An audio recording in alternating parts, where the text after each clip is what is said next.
It is week 3 of the NFL season. Do you still have a quarterback? We lost at least 2 starters for multiple games over the weekend. Another couple look iffy for this week at least. And of course, week 2 already found Brock Purdy missing. We've got quarterback options for every league size, plus our favorite targets at the other positions and some top defenses to stream the next 2 weeks. An all new Draft Sharks podcast starts right now. It's the Draft Sharks. Matt Schaff and Jared Smola of DraftSharks.com here to talk week 3 waiver wire, and it's a dangerous time to be an NFL quarterback. Jared, let's run through the injuries at play this week, and then we'll get to some potential solutions. Of course, Joe Burrow, the biggest one, probably out for the season with his turf toe injury that knocked him out of that game against the Jaguars. Justin Fields entered the concussion protocol coming out of that game. Jayden Daniels, iffy with a knee sprain. It seems like we should not bet on him missing week 3, but we at least have to entertain that possibility for planning purposes and make sure that we have insurance on our rosters this week. JJ McCarthy, week to week with a high ankle sprain, looks like he's probably going to miss at least a couple games.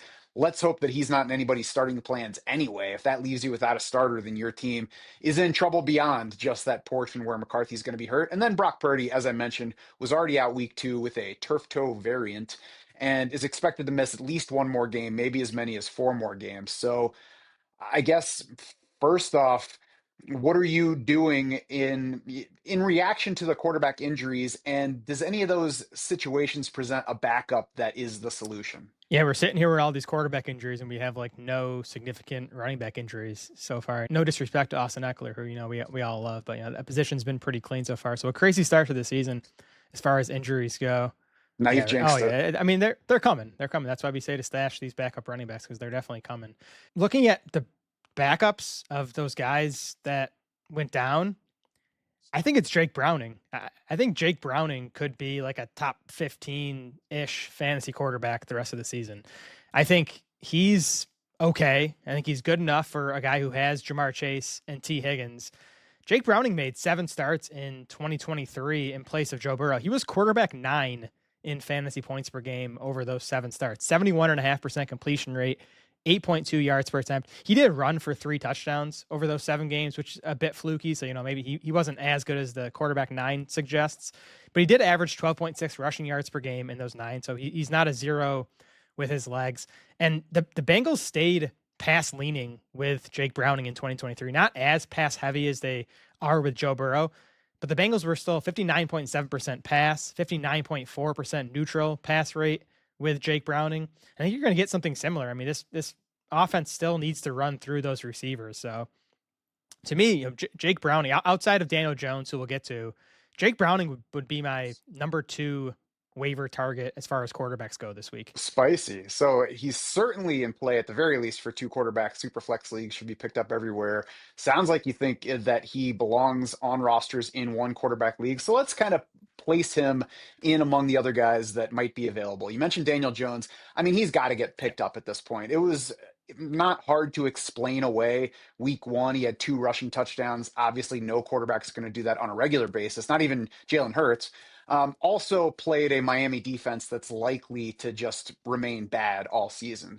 But Daniel Jones followed that up with 316 passing yards, touchdowns passing and rushing against Denver in week 2. So he's now given us 2 starter level fantasy outputs. He's still just 35% rostered on Sleeper as of this recording. That should double. He should be like 70+% rostered, I think, across league formats going forward. And he should be like on the fringes at least of the top 12 for the next few weeks as we see exactly how he's going to, continue performing. They're at Tennessee in week 3. So I think Daniel Jones needs to be your top target if you are suddenly in need of a quarterback for this week. Totally agree. I think he has a chance to finish the season as a top 12 fantasy quarterback. He's playing well as a passer. He's 7th in PFF passing grade through 2 weeks, a 71% completion rate, 9.3 yards per attempt.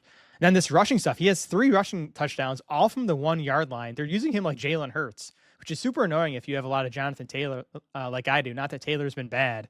He was awesome in that game, but Jones is just stealing these 1-yard touchdowns. He has 4 of the team's 7 carries inside the 5. So obviously he's not going to keep up this rushing touchdown pace, but he could score 7-8 rushing touchdowns this year, which is obviously huge for his fantasy numbers. Yeah.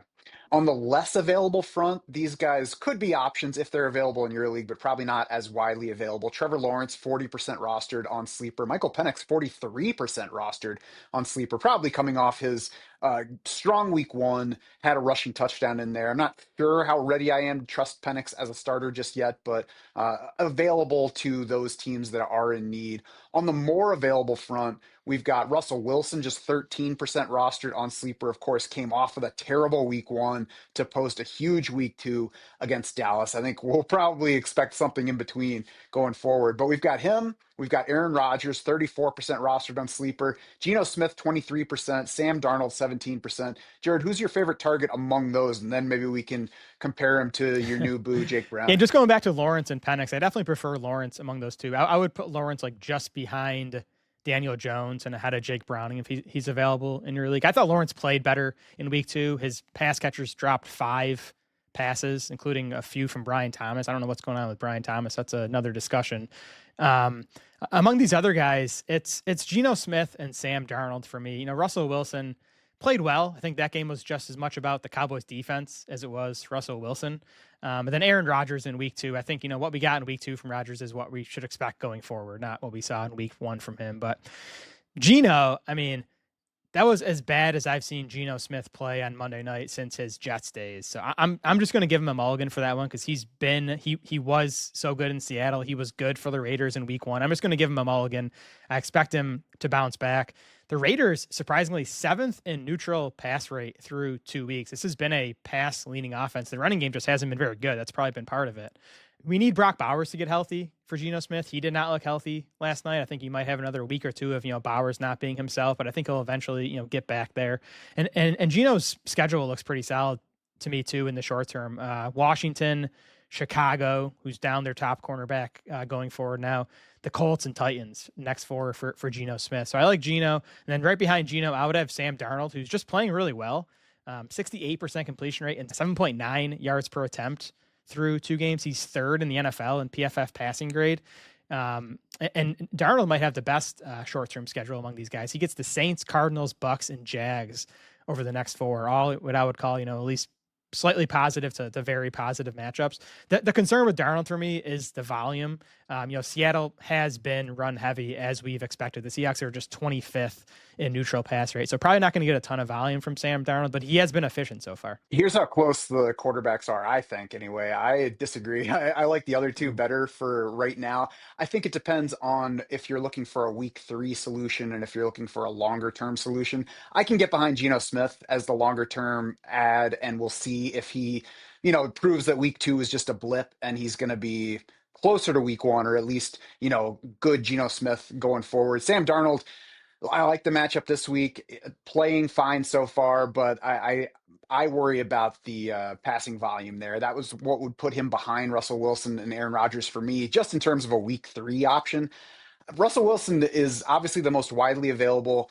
He's coming off the opposite of what we got from Geno Smith, coming off a game so huge that he's not likely to repeat that this year. But also this week, back home, facing a Chiefs team that's just 24th in total defensive DVOA, 25th in pass DVOA. So I think it's a matchup that should favor more passing. That's not scary for Russell Wilson's passing. And he does have, Malik Neighbors. And we'll talk about Wan'Dale Robinson in a minute, but, he at least has decent options around. So I like the chances of Russell Wilson being a top 16 quarterback this week. Aaron Rodgers, we'll see if we get something between week 1 and week 2 Aaron Rodgers. But last week he faced the Seattle defense, which we think is going to be difficult. And, we'll see how that progresses. But I think it's quite possible that he had a bad week, at least in part and maybe primarily because of how tough the defense was that he's facing this week. He's getting kind of the opposite. They're going to New England. They're facing a Patriots D that's 31st in pass DVOA through 2 weeks, 4th in rush DVOA. So we've got the Steelers offense that I'm not sure how much we can trust the run game anyway. I think should lean a bit more toward the pass in this one, and I think he'll find light resistance. They're just 21st in neutral pass rate. So if they do get the run game going, maybe we won't get high passing volume here. But I also don't trust the Steelers defense to, I don't know, limit anybody right now because they've had two really bad games so Yeah, the far. Steelers are at least throwing more than an Arthur Smith team usually does, which I think is an impact from Aaron Rodgers. I think he's having some say in that offense. The other thing I would say that's good for Rodgers going forward is that Steelers defense looks bad. So a team that we kind of thought might be slow, run leaning, low scoring games this season. They might be into more high scoring games. They're passing a bit more than I expected. So I do think Rodgers is an okay spot starter this week, and I would even prefer him this week over Russell Wilson. But I still prefer Geno and Sam Darnold for the longer term. Where does Jake Browning rank among all those He'd guys? be ahead all of them for me. If I would go Daniel Jones, Trevor Lawrence if he's available, then it'd be Jake Browning for me. Yeah, I could see it. I mean, I guess I just need to decide if I'm comfy with it. Obviously, he's got Jamar Chase, he's got T. Higgins, so I won't argue against it. And frankly, none of these guys leaves me feeling comfy. None of these quarterbacks that we're talking about here is a blanket that you can just wrap yourself in and feel good Yeah, for the there's a rest of the little night. Ryan Fitzpatrick, Jameis Winston to Jake Browning. Like he's going to be a good quarterback to stream against as well as far as defenses go. So he throws interceptions, he takes sacks at a pretty high rate behind a pretty bad O-line. So like it's not always going to be pretty, but he's willing to sling it. And again, he has Jamar Chase, he has T. Higgins. I think the pass volume is still going to be pretty solid for him as well. And a weak defense on the other side that's probably going to keep opponents in games as well and maybe force some more of that passing volume. What do we do with Mac Jones after he topped 20 fantasy points at New Orleans with no George Kittle in the lineup, 67% completions, and just a little bit over 7 yards per pass attempt. So not inflated right there. Threw 3 touchdown passes. Now he's home against Arizona, home for Jacksonville the next 2 weeks. Is Mac Jones worth more consideration than we're giving him so far? Yeah, in the short term, I mean, I think Brock Purdy misses this week, and I'm expecting him back for week 4. It's possible he misses another game or two beyond that, but I think that's why Jones is a bit lower for me, is because I just think you're probably getting him just for this week. I didn't think he played well in week 2, and PFF agrees. He was just 25th in passing grades for the week, but he finished quarterback 8 in fantasy points. That's just what happens in this Shanahan offense. We talked about it last week. Guys just are more efficient than they would be otherwise because of this scheme. Juwan Jennings looked healthy in that game, which helps Mac Jones going forward. So I think he's a pretty nice week 3 spot starter, assuming he gets the start against Arizona. Again, I just don't think you're going to have him for much longer beyond that. Yeah, and as we record this, we have not set our week 3 quarterback rankings yet. So those will be set by the time you're listening or watching, based on our projections, tailored to your league scoring, and influenced by the full staff. So you're getting my thoughts here, you're getting Jared's thoughts here. By the time you see the quarterback rankings and see your free agent finder, it's going to be all of us discussing it together and kind of settling on how we rank these quarterbacks for week 3 and even beyond that. Before we get away from the position, Jared, I want to throw out that if I'm a Jayden Daniels manager right now and I don't have the insurance option already rostered behind him, I'm going to go ahead and handcuff Marcus Mariota on waivers this week. He has topped 21 fantasy points in both of his meaningful outings for this Washington team. Both of those came last year, in fill-in fashion. 45.3 rushing yards per game in his 3 starter level appearances over the past 2 years. And then even back when he was in Atlanta, averaged a usable 17.4 fantasy points per game as the Falcons starter in that 2022 season that found him benched ultimately for Desmond Ridder. I have that same exact note here. If you're a Jayden Daniels owner, grab Marcus Mariota. He played 100 snaps for Washington last year, which is a little less than 2 games worth. He scored 49 fantasy points on those 100 snaps. So basically 25 fantasy points per game, maybe even a little more. I'm not expecting that, but he's gonna run. The weapons and scheme are good. If Daniels is out this week, Mariota could be a top 12 quarterback in our week 3 rankings. Agree. I'm glad to hear you say that. So let's talk now to the people who don't need a quarterback, who are still set at that position, but they need some help at running back. Is there a guy that you're targeting at that position in week 3? Again, another tough week to need a running back on the waiver wire without any, really significant injuries so far. For me, it's reluctantly going to be Woody Marks, who I, did not like as a prospect. I think that the counting stats in the passing game were good for him in college, but the efficiency was not great. The rushing efficiency was not great. He did, though, look good to me in that Monday night game against the Bucs. Had the 37-yard catch and run. That was actually Houston's longest play of the night. Had just 3 carries for 14 yards, so he still needs to, grow his role.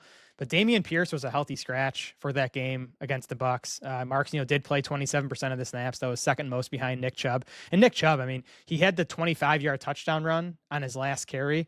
Despite that, he still averaged just 3.6 yards per carry. Take away that 25-yard run, he averaged 1.6 yards per carry. I think there's a chance that, Woody Marks is just Houston's best running back at this point, at least until and if they get a healthy Joe Mixon back. So Marks is someone I think you stash now before I think his role potentially grows even more in week 3. I agree. And I also agree it's a tough week that if you need immediate running back help, you're probably not going to find it right now. Bashal Tutin emerged, but he's 45% rostered on Sleeper, so probably not available. Jeremy McNichols, if you are really in dire need and need somebody who could, just luck into a touchdown, who's going to get some more opportunities in week 3 than he's had to this point, Jeremy McNichols is okay. He's been in the league since 2017, has never topped 55 carries in a season, and that high came last year with Washington. One season of his career has seen more than 12 catches, 6 total career touchdowns. Obviously, he's in play now because Austin Eckler is done for the season, and McNichols is probably the best remaining pass catcher among Washington running backs. We'll see what that means touch-wise. He flashed in like a game and a half last season in Washington when they had some injuries. So I don't think he's going to offer much help. But if you're in a situation where you just desperately need somebody that might be an option in a given week, then McNichols is in play. I'm more interested, though, Jared, in still trying to stash the handcuff types. And I think Blake Corum is a guy to go after this week. 14% rostered on Sleeper, so plenty available. The thing that's different about him this week, of course, he scored a touchdown in week 2. I don't think that actually signaled a change in his usage, but it's going to put him on more waiver radars. So people are going to be going after him, more likely to add him, less likely that he hits the weekend, still available. I do not overpay because of that touchdown. If somebody in your league pays a bunch because they think he's now going to siphon work every week and be a standalone option, let that person do it. But I think it's worth putting in a small bid to stash Corum, who at the very least is the clear handcuff to Kyren Williams. Yeah, that was like a 70-30 split in that backfield in week 2 between Kyren and Blake Corum. And Sean McVay said afterward that's kind of what they want to see going forward. So now that's much more impactful to Kyren Williams. 30% of the backfield work does not make Blake Corum a standalone fantasy option. He is still just a handcuff. But as we've been saying, he is the clear handcuff to Kyren Williams. If Williams goes down, Corum's going to lead that backfield. I still prefer, though, and I think Tyler Algier is available in like 70% of Yahoo leagues. I still prefer him to Corum. I think he does have even more standalone value. We've seen him get 10 or so carries in both of these first 2 games. And if Bijan Robinson goes down, Atlanta just doesn't have anyone else. I think if Kyren goes down, you probably see Jarquez Hunter working a little bit. If Bijan Robinson goes down, it's going to be all Algier. So I prefer him both in terms of standalone value and handcuff value. You can check out our full article detailing the waiver options for the week. It hits the site by midday every Tuesday. IDP version as well. That one's especially beefy this week. So check draftsharks.com for those waiver articles. Jared, wide receiver, who's your top target this week? Yeah, so we got to talk Troy Franklin and Wan'Dale Robinson. I think, they're going to be the top 2 ads in most leagues, and they probably should be, right? I mean, Franklin coming off a big week 2, he actually led Broncos receivers in both pass routes and targets ahead of Cortland Sutton, which was very surprising. Then Wan'Dale Robinson coming off the massive game against the Cowboys. Again, a lot of that was just defensive coverage busts from Dallas, but we even saw it in week 1. Wan'Dale Robinson working downfield a bit more in this offense. I think that probably has to do with Russell Wilson just, being more willing and able to throw it downfield. So that's good for Wan'Dale. I do think both those guys could be a little trappy, though. I think, with Franklin, we've done this before with Sean Payton. 2 weeks ago, we were talking about Marvin Mims as a potential, breakout this year because he was going to be the full-time player. Now it's Franklin. He's worth adding in most leagues. I would definitely want to see that level of usage at least one more week before trusting him in fantasy lineups. I would not be surprised at all if we look at week 3 and he's, back down to 70% of the routes in more of a rotation. So I think that's why I'm a little wary of Franklin. And then with Wan'Dale Robinson, that was just a all-world game from the Giants passing attack, and you're just not going to get that type of production most weeks from the Giants. Wan'Dale is still the clear number 2 behind Malik Neighbors. That said, though, I mean, this guy saw 140 targets last year, and still no one wanted to draft him this year. He's on pace for similar volume this season. So I do think Wan'Dale is a floor PPR option. I just don't think you should expect the ceiling games like we got in week 2. Yeah, you're probably not going to get another game anywhere close to his week 2, but you'll get a useful PPR asset. 27% rostered on Sleeper, so widely available. 18 targets through 2 games, a 23% target share so far this season. Like you just mentioned, tied for 10th among wide receivers in total targets last year, 10th at the position in receptions, just wide receiver 48 in PPR points per game because of crappy yardage efficiency. Barely any touchdowns. Poor QB play certainly played into that. He had career lows in yards per catch, yards per target, career low A dot. 3.3 yard ADOT still in week 1 of this season, but obviously week 2 boosted that. We'll see if he gets any kind of rebound. That's obviously going to help the yardage. And I think I would very easily target Robinson ahead of Troy Franklin because I don't trust that Denver pass offense. I think it's going to keep revolving. I think the guy to have in a given week is going to be different throughout the season and difficult to predict. Robinson, I still think is going to be more like a low wide receiver 3 to high wide receiver 4 for the season, but he's the kind of guy that you could just put in your lineup any week when you don't have 3 or 4 better options. And he could at any point give you, 5 catches for 50 yards. So I'll take that guy on my bench. I would still not bid beyond like 10% of my fab budget for either of those guys, Franklin or Wan'Dale. And I would still rather save a few bucks probably. I bet you can get Alec Io Manor for cheaper. And we've talked about him plenty, but it was another nice game for Io Manor in week 2, 18% target share, 4 catches, 56 yards, and a touchdown. I still think he looks awesome, and he is beating Calvin Ridley in yards per route run and PFF receiving grade through 2 weeks. Not likely, but there's 25% chance that Io Manor just scores more fantasy points than Calvin Ridley this year. I've never been a Calvin Ridley guy, and he's like 30 years old now. Again, I think Io Manor looks good. And I do think this Titans passing game is just going to get better. They obviously have the rookie quarterback, and they've opened against Denver and the Rams, who could be 2 top 5 pass defenses this year. So the schedule is going to get easier. Cam Ward's going to get better. Io Manor is playing a big role. He looks good. I still think he's a really strong stash. Yeah, I like that. I would go 10% on Wan'Dale Robinson. If I don't get him, no big deal. And of course, this is going to depend some on what you actually need. If you have, 6 receivers that you like, you can put in a couple bucks for Wan'Dale Robinson or Troy Franklin or anybody else, but don't go chasing a guy just because he seems like the guy to add this week if it doesn't fit your specific role. Agreed. Streaming defenses time. You can check out Jody's article that hits the site early in the week, every week, already live on draftsharks.com as we speak, highlighting multiple streaming level options on defense every week, plus a look ahead to the following week in case you play in a league where, multiple managers are streaming defenses and you want to get ahead. Week 3, Jared, I think it's pretty clearly the Seahawks, 24% rostered on Sleeper, so we know that they're available in a lot of places, only allowed 17 points to each of their first 2 opponents, and that was San Francisco in week 1, and then a Pittsburgh offense coming off a much bigger offensive performance against the Jets. The Seahawks have 2 interceptions in each game, and most importantly, they're hosting Spencer Rattler at home, week 3. Yeah, definitely the top streaming D. It's a good defense, good matchup. I will say with Rattlers, for starters, Rattler has dropped back 89 times through 2 games. That's a huge number. The Saints have actually been a pass-leaning offense, and they're obviously trailing in these games, so a lot of dropbacks. We like that. Rattler has thrown 0 interceptions and only taken 4 sacks on those 89 dropbacks, so he's been better in terms of that stuff this year. Last year, though, he had an 8.8% sack rate, 2.2% interception rate. I think he's going to get closer to those marks going forward. So definitely like the Seahawks defense. If you can't get the Seahawks, I think the Bucks at home for the Jets are a good play this week as well. It's probably going to be Tyrod Taylor at quarterback for the Jets. Justin Fields in concussion protocol. Aaron Glenn basically said he needs to practice by Thursday to start this game because they're not going to put him out there if he misses Wednesday and Thursday's practices. So probably Tyrod Taylor. That probably means at least slightly more, dropbacks and pass attempts than you would get with Justin Fields. Taylor not as big of a rushing threat as Fields is. Taylor also has a career 9.2% sack rate. The Jets are 7-point underdogs in this game. They have a 19.25 point implied total. We know the Bucks send a lot of pressure It's a blitz heavy defense. I think the Bucks are a high upside spot start in week 3 as well. Agree. For week 4, you could potentially play the Seahawks again. They will be at Arizona. We'll see how the Seattle defense fares this week and the Arizona offense, but that could be a fine spot to use Seattle again. Otherwise, it's a tough week to find one that's not already highly rostered across fantasy platforms. You got any early week 4 favorites for streaming I defenses? don't unless the Lions get dropped in your league, which they probably should in a lot of cases because they get Baltimore this week. But in week 4, they are home for the Browns.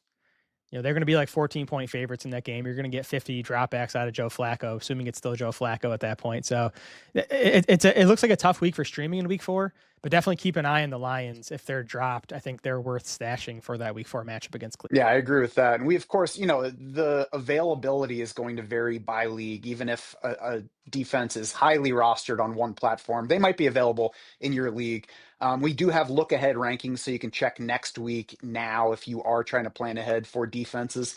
Among those that are more widely available, I think the Patriots at home against Carolina are worth looking at. 26% rostered on Sleeper right now. 2 usable weeks as a fantasy defense so far, despite allowing the second most yards per play against the Raiders and against the Dolphins. League high 9 sacks, so it's not all fluky. There is some talent there. And perhaps by week 4, they have cornerback Christian Gonzalez back. He has missed the first 2 games, but didn't get placed on IR, so at least a shot that he's ready for that week 4 and improves this defense that's been at least okay to this point. Yeah, I like that call. Carolina has not looked good. They just lost 2 of their starting offensive linemen. So I think that remains a offense to attack with defenses going forward. Whether you need a defense to stream, a fill-in at quarterback, or anything else, the Free Agent Finder is ready to guide you, syncs directly with your team and your league, imports the scoring, lineup settings to customize your rankings, reads what's actually available in your league, and analyzes your roster to help you decide who to drop to make that pickup that you want to make. The Free Agent Finder and all the rest of our league management help available at draftsharks.com is there for only one purpose, and that is to be your unfair advantage.